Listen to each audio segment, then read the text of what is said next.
Welcome to episode 64 of The Checklist, brought to you by Secure Mac. I'm Ken Ray. I'm Nicholas Raba. And I'm Nicholas Tacek. When this episode hits, we will be headed straight into the holiday shopping season. You might be looking at electronics for friends or family, tech toys, Internet of things. Not to be a killjoy, but opening all of those gifts could be opening a world of security vulnerabilities as well. It'd be terrible to find that out afterwards, right? You might end up having to take a gift away or live with the security risks. Neither of those things sound good. Instead, we were thinking that we'd help you before you go shopping. Now, we're not talking about specific products here. Rather, we're going to hit a few things to keep in mind when you head out to the mall or start shopping online. Today's tech shopping topics: we'll hit the toy store. We'll look at the living room. Should you opt for a smart TV or a device to attach to the TV you already have? Is HomeKit compliance a safety guarantee? And finally, tips for being smart about all of this, the things you buy, as well as the way you go about buying them. So let's start at the toy store. Or, well, maybe I shouldn't say toy store. Let's start with shopping for kids. What sort of things should we be looking for there? Oh, all the cool stuff. Everything needs to be connected nowadays. And so-called smart devices aren't just limited to household appliances. There's also a wide range of internet-enabled toys available for children. And Ken, you mentioned it wouldn't be very nice to take away a toy from a kid. Oh, man. Well, picture if Santa brought your kid an internet-enabled Barbie doll. And then you as the parent, you're checking all the security advisories out there before you give your kid their toy, making sure it has the latest, greatest firmware. And then you find out, oh man, sorry kid, you can't have this toy yet. It's insecure right now. As long as it happens before, it'd be okay. I mean, what would be worse is 2 days later when they're sleeping with it under their pillow or, next to them or whatever, then you have to sneak in and, give them an old crappy Barbie instead. Where'd it go? Well, as you'd expect, some of these IoT toys have indeed had security problems. In episode 42, we covered some of these issues, which did include the Barbie doll that could be turned into a spy cam. It's becoming more common for kids to have tablets or smartphones. So if you're thinking about picking one up for your child, be sure that you lock it down to help a safer internet browsing experience for them. And we've covered child-proofing iOS devices in episode 24 and child-proofing your Mac in episode number 25.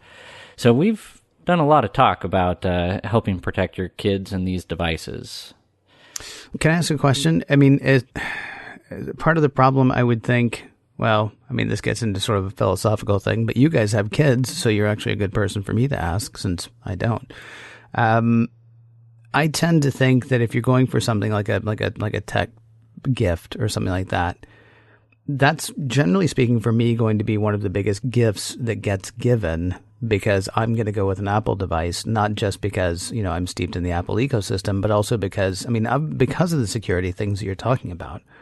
Like that $50 tablet on Amazon. I mean, great, it's a $50 tablet. I'm not talking about Amazon's tablets, but there are a number of beige box manufacturers out there that you've probably never heard of that may be running Android 2 something back when we were at Cream Puff or whatever they were called back in the B's or C's or whatever. I mean, obviously you guys are Secure Mac. I am an Apple podcaster. Maybe maybe our view of this whole thing is colored, but I mean, would you go with something besides an iOS device if you were giving a child like a tablet or something like that? Personally, no. Mainly because, as you said, we're Apple people. Well, for me personally, it's easier for me to lock down an Apple device and know that I did it correctly than, say, an Android device where I would have to do some research myself, because I don't personally use Android devices in my own daily use. And so I wouldn't feel that I would be doing, justice to my child's safety and privacy by getting them a device that I didn't know how to lock down as well as I could do with an iOS device, something from Apple. Would you say that's even true? And not to It's the beige box that concerns me the most, and maybe I'm crazy to think that, but like Amazon obviously has a vested interest in keeping their stuff safe, and so Amazon has a few different tablets that are out there that I hear are actually fairly well reviewed tablets. I've played with them in stores a couple of times. I haven't actually, purchased one and lived with it for a while.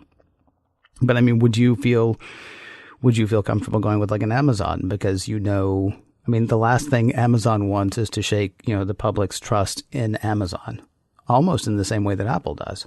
More so Amazon than like a drugstore, like quick pickup solution. Because the thing that you pick up that is just white labeled, you don't know how well it's going to be supported afterwards. Whereas larger companies like Amazon and Apple, they do have that vested interest in keeping things up to date, keeping that ecosystem alive for purchasing the apps, for making it part of the whole ecosystem. I think it's a really good point. I mean, if I couldn't go with an Apple device for whatever reason, I would go with another large, like something from Amazon, something from Microsoft, something where I at least have the knowledge that the company that produces it is going to have a vested interest in keeping it secure and up to date, more so than some random company that just did an off-label device that may or may not have already gone out of business by the time you see it on the store shelves. Right. That would be because that's the biggest problem with a lot of these cheaper devices, especially the ones marketed more. I don't want to say marketed necessarily towards kids, but they're at a cheap enough price point that you don't care if the kid breaks it. Is kind of what it's like. Right. And the concern there is that, from a security standpoint, is that those companies may or may not be around for the lifespan of the device, whether or not your kid breaks it by Easter. But it's going to be whether or not whether the hardware can even handle newer versions of Android or whatever's running in the background there. Generally, most of them are Android for those, kind of off-label tablets. But for me, it's still, I think, given the choice, I would rather go with something that I know and trust, even if it's more expensive, and then just get a good case for it or something to try and keep the hardware safe, rather than just going for the cheap knockoff and hope that it doesn't have horrible security flaws. And little kids don't care if it's used or whatever the case is. You can make it look pretty, put in that fancy new case, but at least you'll know that the hardware that's within it is supported and you know what operating system it's able to run and all that stuff. So there's alternative solutions for getting it cheaper.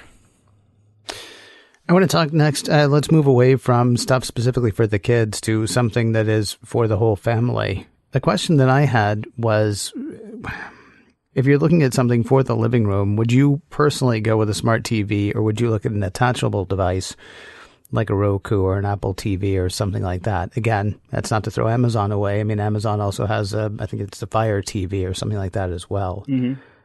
I'm wondering, which one of those would you be looking towards if you were looking for something, to sort of bring the smart TV experience into the family room? Yeah, well, first we can just review what a smart TV is, just for any listeners who might not know. It's essentially just a TV that connects to the internet. It has built-in apps for watching YouTube or Netflix or Hulu, any of the video streaming services. And some of them do offer rudimentary web browsing capabilities. And I've used them before, and I gotta say, surfing the web with your TV controller is really annoying. So I don't really think that's a great selling point. You gotta get a Bluetooth keyboard.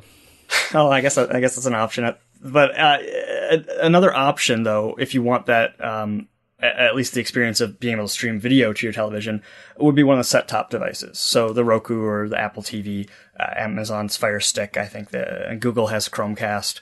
And those devices are purpose-built for streaming video and audio, and they integrate with most of the popular streaming platforms. One thing to note is that if you have already purchased most of your music and movies from iTunes, you'll most likely want to go with an Apple TV, because that would be the way to go if you want to watch content on your television with one of the set-top devices. I believe Apple doesn't allow their content to be streamed to any of the other platforms, so that's kind of a vendor lock-in in a way. I know some of the other ones, like Amazon, does have an app on most of the other platforms, so you don't need to necessarily get an Amazon Fire stick to stream Amazon Video. But in addition to the fact that those little set-top devices can do kind of the vast majority of what smart TVs offer, smart TVs themselves don't exactly have the best track record when it comes to security, privacy, and even reliability. A number of smart TVs have been shown to be vulnerable to attack. Security researchers have found that they can be basically remotely taken over by the bad guys with modified firmware, software, and they can do stuff like if the TV has a built-in camera or microphone, they can turn it on remotely, and that's just getting really kind of creepy. From a reliability standpoint, in August of 2017, there were thousands of Samsung smart TVs in the UK that magically stopped working after a glitchy software update. It was automatically installed, and basically people went to turn on their TVs one day and it wouldn't do anything. It was just a blank screen. And I think it took like a week for Samsung to fix it, but during that entire time period, nobody who had those TVs could watch TV or do anything with the TV. So that's one of those things where, you don't really want your TV to get bricked by a bad software update, because that kind of affects everything in your entertainment, your entertainment center. They also have the tendency to become obsolete much more quickly than the little set-top devices. Basically, it's due to the fact that each platform vendor needs to develop an app specific to that particular smart TV model. So they'll usually only end up supporting the most recent smart TVs for their most recent app updates. A good example of that is Netflix. They actually have a list on their website, and I didn't know this before I started doing research on this topic, but they have a list on their website that is the recommended smart TV models by year. So they'll have a list of, here are the smart TV models we recommend in 2017 for the best Netflix viewing experience. And they have, here's last year's, and the 2016 page says, please note, some of these TVs aren't supported anymore. And it doesn't necessarily mean that the Netflix streaming app won't work on those older smart TVs, but it means that they won't get any new features. So if Netflix updates the app to make a better search or whatever, those older smart TV models suddenly don't have the update, and they'll eventually get phased out, and eventually the app would probably stop working. And it's a completely different ballgame when it comes to those little set-top devices like the Apple TV. Apple TV runs tvOS, which shares a lot in common with iOS. And thus, it's very simple for an app developer who makes an iOS app to port it over to tvOS. And considering Apple has this kind of huge market share with iOS devices, that pretty much guarantees a longer lifespan when it comes to how long a given device will be supported by a streaming platform like Netflix. Netflix has a vested interest in continuing to support their iOS app because they have a lot of iOS viewers. It's really easy to make the tvOS app if you made an iOS app. So, hey, look, Apple makes it really easy for Netflix to keep all the users happy and up to date. Another thing to consider is that set-top devices are still cheaper than TVs these days, even non-smart TVs. If a security issue would exist that a vendor couldn't or wouldn't patch for whatever reason, it's still going to be cheaper to replace the set-top device than it would be to replace an entire smart TV. Let me ask a question. So I've decided for whatever reason, maybe my old TV is on the blink, maybe my old TV is 720 and I want 1080, or I even want 4K. I know that the last two TVs that I have purchased actually have been smart TVs, and it was because because the size I wanted was the size I wanted, and then the price for a smart TV, like trading up to that, was negligible. Like maybe $10 or $20, especially because TVs are always on sale.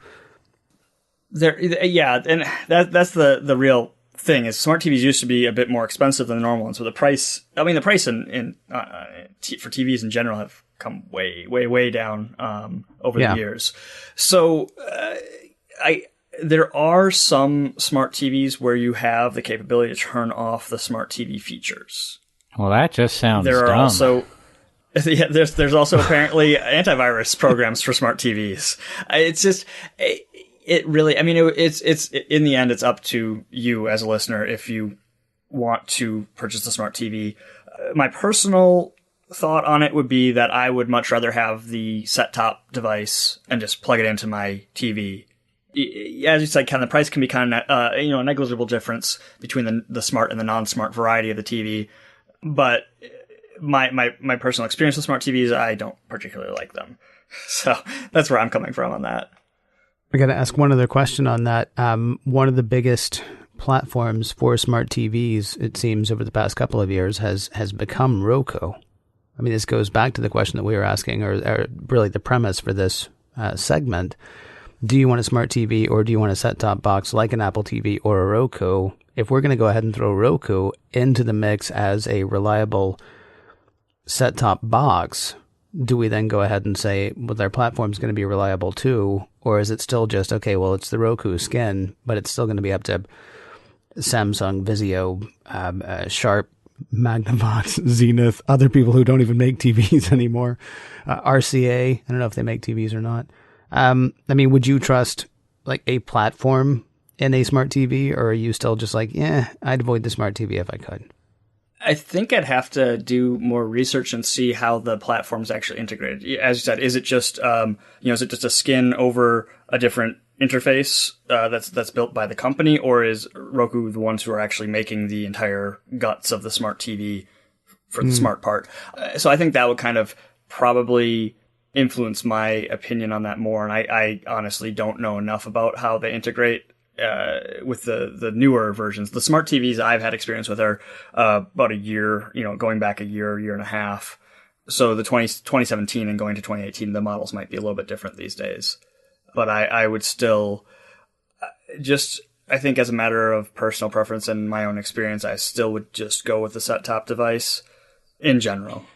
But some of the apps are just basic. I mean, they do what they do. We have a smart TV. We have all these other devices that have the Netflix app on it.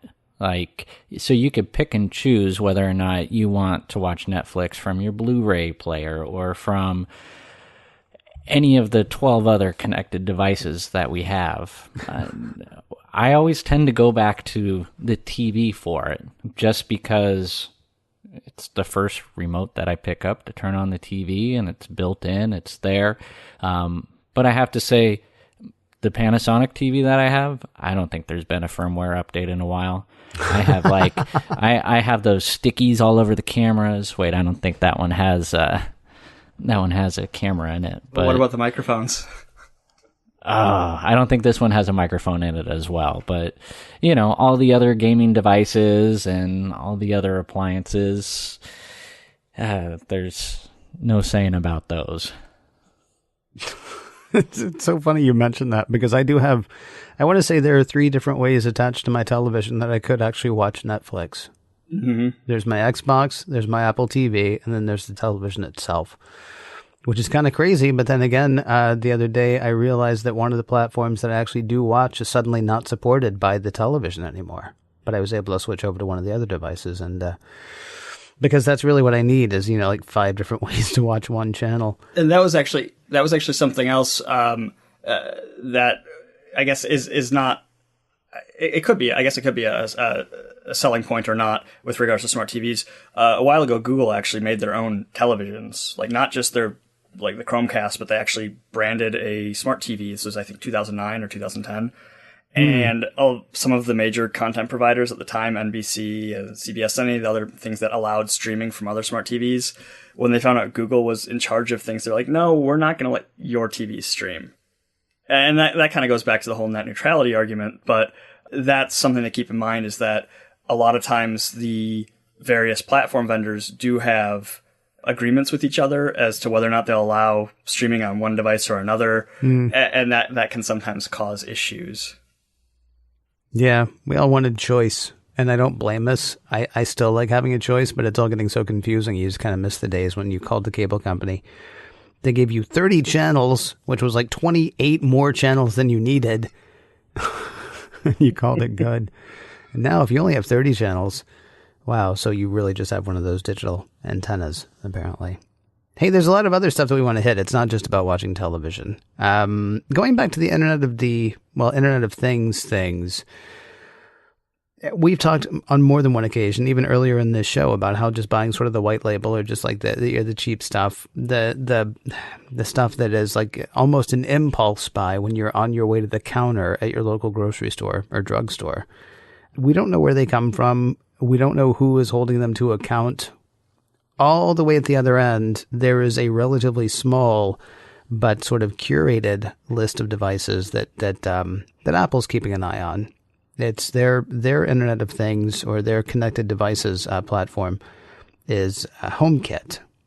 And what I'm wondering is, just because it's got the Apple seal of approval, is HomeKit compliance enough? I mean, do I know if I can find the HomeKit label, I'm safe as houses? Well, when it comes to IoT devices, it's still pretty much the Wild West. There's no central compliance authority, so it's a bit like there's no sheriff anywhere to be found. IoT devices are only as secure as their vendors make them, and there's plenty of these devices being churned out and marketed without thought of security at all, which is why we end up with things like the Mirai botnet DDoSing large chunks of the internet. Now, Apple has stepped up to the plate with their own compliance program, which they require for any commercial accessory that wants to integrate with their proprietary HomeKit accessory protocol. Until recently, Apple required that any vendor wanting to sell a HomeKit accessory use the Apple Authentication coprocessor. They're now in the process of converting to authentication by software.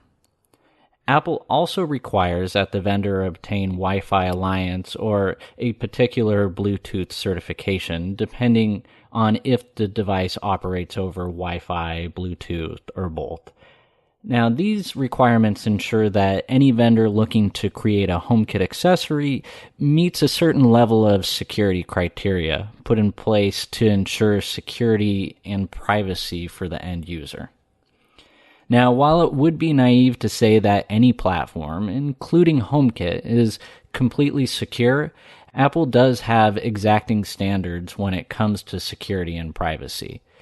Any company that has taken the time, effort, and investment requirement to be certified as HomeKit compliant is already standing head and shoulder above the rest of the competition.